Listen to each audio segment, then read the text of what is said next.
After getting more deeply involved in state level politics, I've realized that the Colorado GOP is much like a farm league team celebrating the victories of a major league team. And the farm league team hasn't won in a long time. They don't have a single victory to their name. It's time to stop celebrating victories that aren't ours and move forward. This has happened at the state GOP level. I recently read an article in the Glendale Cherry Creek Chronicle, excuse me.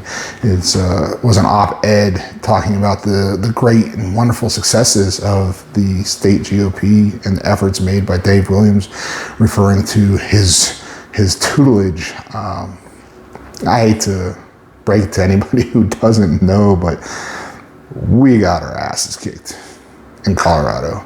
There was numerous seats that could have been flipped, and we didn't flip nearly as many as we could. We barely got out of the super minority in the House, the state House. That's should have been 2 to 4 more seats that we picked up than the 3 that we did. This is largely a failing of strategy. It's a failing of tactics.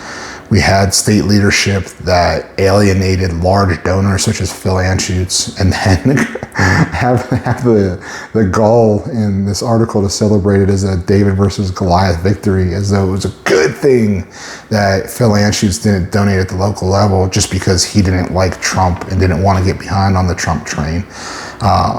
Colorado is never going to be a deciding factor in the Trump election this last year. It's not going to be a deciding factor probably going forward for a couple of elections.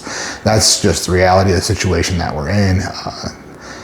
When you deny reality, you can't make good strategy. You need to be honest and accurate with the data.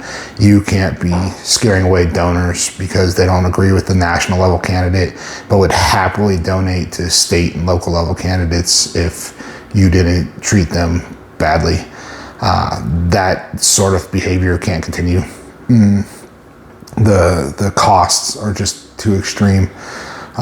You can't celebrate moving the vote for president 2 percentage points when states like California moved at 9 towards Trump. New York, New Jersey moved 10. I mean, we're in the same basket as Oregon and Washington in that 2 to 2.5% category. We didn't move the vote at all on a national level. The state party utterly failed to support candidates at the more local level. They talk in that same article about Gabe Evans and flipping his seat and how amazing they did at that. They didn't have anything to do with that. That was Gabe Evans's team. Deserves a lot of credit for that, and worked together with certain people out of Weld County. Weld County is where the victories came. The reality is, if you want to know how we should act and behave and strategize and the tactics we should use in the 2026 election, just look at what Weld County did. 5 out of those 6 seats had some connection to Weld County, the ones that we flipped. They didn't get any funding from the state party, or what they did was minimal and last minute and more of a way for the state party to say, hey, we contributed. They didn't contribute. They were a distraction. They were a distraction from the start. The state party put forward selections for primaries. Nobody does that. States don't do that. You're not supposed to do that. The state party is supposed to support all Republican candidates and not select in the primary. And they got absolutely trounced. They showed that they can't win. Of the 18 candidates they supported, 14 lost their primaries. So those weren't the winners. They weren't backing winners. They weren't backing people who could get the job done. All they did was create distraction and dissent and waste a lot of money, including they chose Gabe Evans as primary candidate over him. So that just made his job even harder to win the primary, and then even harder to win in the state election. So this is the behavior that we currently have. This is the lack of strategy, the lack of tactics. I honestly don't care who we have as state party chair and the board. Who's there needs to go. Like, all of them need to go. And anyone connected to them and defending them and arguing for them and carrying water for them should not be allowed anywhere near that position or any other position that requires strategy and tactics. Whoever ends up in there needs to basically focus on two things. Number one, fundraise. Fundraise, fundraise, fundraise. This administration of the state GOP raised 1/3 of what the prior administration, or they spent 1/3. So I assume that is going to be connected to what they raised. I don't know the specifics of what they raised, but they definitely didn't raise nearly as much money. So whoever's going to take it over needs to focus on that. We need the funds.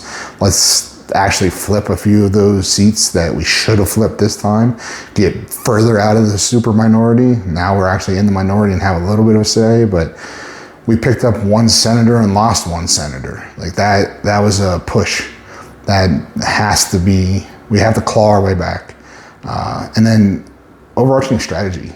Have a strategy and a support and education and help for whoever happens to run next time. Give them the tools they need. Both, if there's two people in a primary, help them both. Help them both. Give them access to a template for a website. Give them all the tools they need to get their ideas across. Let them have a battle of ideas. And afterwards, whoever has the best ideas is most likely to win in the election afterwards. So that's the path we need is good overarching strategy. Leave the local stuff to the local stuff. We are the party that advocates for that at all times. And fundraise. Help the people with the fundraising. Stop having petty squabbles. Stop scaring big donors away because they don't agree with you on 100% of everything. The progressives are causing the left to die. They're an Ouroboros. They're eating themselves, all because of purity testing. And we're engaged in purity testing, and we need to stop. So that's just that. The article pissed me off. To be frank, it was just so. It was utter lies. It was 100%. You want an example of spin? That's what spin looks like. And at a local level, it was massive spin. Everything that they took credit for in there, they had nothing to do with as far as wins. Losses, things I would consider losses, they spun as wins.